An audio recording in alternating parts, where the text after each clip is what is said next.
আমি আপনাদের কাছে শুরুতে একটা প্রশ্ন করব, আমাকে আপনারা বিনয়ের সাথে আমি জিজ্ঞেস করছি, আপনারা উত্তর দিবেন। এখানে যারা আছেন এমন একজন আমাকে হাত তুলে দেখান যিনি সরাসরি সশস্ত্র যুদ্ধে রত আছেন। এরকম কেউ কি এখানে আছেন? বেয়াদবি না নিলে একটু বলেন তো। মানে সশস্ত্র অস্ত্র সহ যুদ্ধে রত এখানে কেউ আছেন? যারা রাজনীতিবিদ আছেন কেউ আছেন? আচ্ছা, আমাদের বর্তমান মাননীয় প্রধানমন্ত্রী তারেক রহমান অস্ত্র সহ এখন কি কোথাও যুদ্ধ করেন?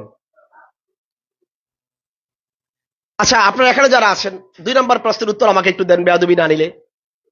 আপনারা কি নিজেকে উম্মতে মোহাম্মদী মনে করেন? সত্যি সত্যি উম্মতে মোহাম্মদী? আপনি মনে করতেছেন উম্মতে মোহাম্মদী, আবার অস্ত্র সহ আপনি যুদ্ধ করেন না। আমি আপনাকে দেখাচ্ছি ইসলামের প্রকৃত আকীদা, বাইজিদ খান পন্ডির লেখা। এটি হিজবুত তৌহিদ করটিয়া টাঙ্গাইল থেকে প্রকাশিত। এই বইটার 16 নম্বর পৃষ্ঠায় বাইজিদ খান পন্ডি লিখেছে, একটু কষ্ট করে শুনুন। সশস্ত্র সংগ্রাম, জেহাদ ছেড়ে রাজত্ব করার সময় প্রকৃত সুন্নাহের বিকল্প হিসেবে ওইগুলোকে সুন্না বলে চালু করা হয়েছে ও আজও তাই চলছে। উম্মতে মোহাম্মদীর সংজ্ঞা হলো, খেয়াল করেন, উম্মতে মোহাম্মদীর সংজ্ঞা হলো আল্লাহ যে কাজের দায়িত্ব দিয়ে তার রসুলকে পৃথিবীতে পাঠিয়েছিলেন ও যে দায়িত্ব তিনি তার গঠিত জাতির উপরে অর্পণ করে চলে গিয়েছেন, যে বা যারা সেই কাজ চালিয়ে যাবে শুধু তারাই উম্মতে মোহাম্মদী। আর যারা সেই কাজ অর্থাৎ জেহাদ চালিয়ে যাবে না, তারা যত বড় মুসল্লি হন, যত বড় মুত্তাকি আলেম দরবেশ হন না কেন, উম্মতে মোহাম্মদী নন। হাসরের ময়দানে, হাসরের দিন তার উম্মত হিসেবে রাসূলের শাফায়াতের উপরে তাদের কোনো দাবি থাকবে না। যারা সশস্ত্র সংগ্রামে লিপ্ত নয় তারা উম্মতে মুসলিমা, উম্মতে মুহাম্মদী নয়, এবং কিয়ামতের ময়দানে নবীর শাফায়াতও পাবে না। এর মানে বাইজিদ খান পন্নী হিজবুত তৌহিদের ফতুয়া হলো, যারা সরাসরি অস্ত্র নিয়ে যুদ্ধ করে না তারা কেউ উম্মতে মুহাম্মদী না। এর মানে বাইজিদ খান পন্নী নিজে, সেলিম খান পন্নী সেলিম এবং বর্তমান হুসাইন মোহাম্মদ সেলিম এমামুজ্জামান সহ হিজবুত তৌহিদের কেউ তাদের ফতুয়ায় উম্মতে মুহাম্মদী না। অনেকে আমাদেরকে বলেন যে হুজুর আপনারা এত চিল্লান কেন, বাইজিদ খান পন্নী, হিজবুত তৌহিদ এগুলো নিয়ে আপনাদের এত মাথা ব্যথা কেন? আপনি আমাদের চিল্লানো দেখেন, আমাদের রাগ দেখেন, আমাদের ক্ষোভ দেখেন।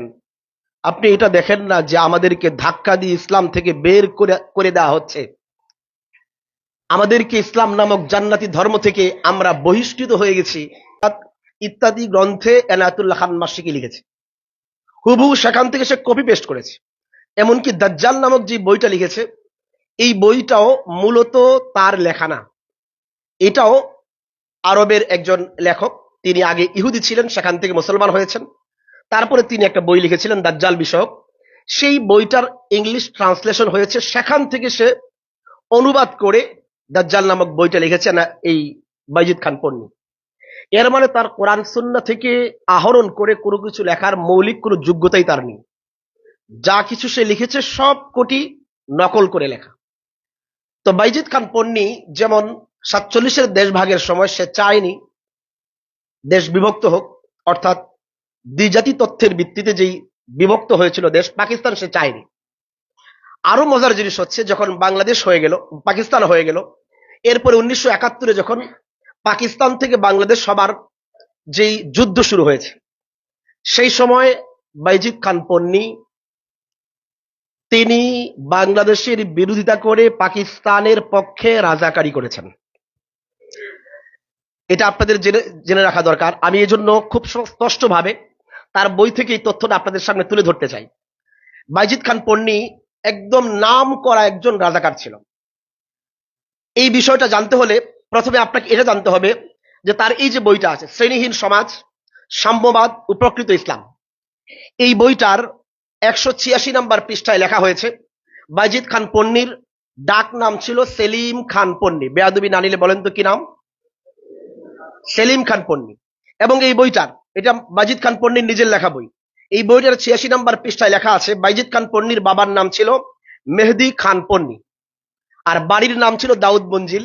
আমরা আগেই জেনেছি তার বাড়ি ছিল টাঙ্গাইলের করটিয়াতে। এবার আপনাকে দেখাই, স্বাধীনতা যুদ্ধের একজন বীর উত্তম ছিলেন যিনি বেসামরিক, বঙ্গবীর কাদের সিদ্দিকী। বঙ্গবীর কাদের সিদ্দিকীর লেখা এই স্বাধীনতা ৭১, এই স্বাধীনতা ৭১ বইয়ের ৬২৪ নম্বর পৃষ্ঠায় তিনি লিখেছেন যে বঙ্গবীর কাদের সিদ্দিকী নিজের চোখে দেখেছেন যে দাউদ মঞ্জিলের, মেহেদী খান পন্নী এবং সেলিম খান পন্নী এবং তার ভাইদেরকে মুক্তিযোদ্ধারা পাকিস্তানের পক্ষে দালালি করার কারণে হাত পা বেঁধে করটিয়ার হাই স্কুল মাঠে বেঁধে রেখেছিল। এর মানে বাইজিদ খান পন্নী নিজেও রাজাকার, তার বাবাও ছিল রাজাকার। এই রাজাকারের বাচ্চা রাজাকার আমাদেরকে দেশ প্রেম শিখায়, যে নিজেও রাজাকার ছিল, তার বাবাও ছিল রাজাকার। এজন্য বাইজিদ খান পন্নীর নাম নেওয়ার আগে আমি অনুরোধ করব, যারাই বলবেন বাইজিদ খান পন্নী, আগে বলবেন রাজাকার বাইজিদ খান পন্নী। শুধু বাইজিদ খান পন্নী নয়, সাথে তার সিফাত সহ বলবেন, তার পদবি সহ বলবেন, তার উপাধি সহ বলবেন। তার পদবি উপাধি হলো রাজাকার বাইজিদ খান পন্নী।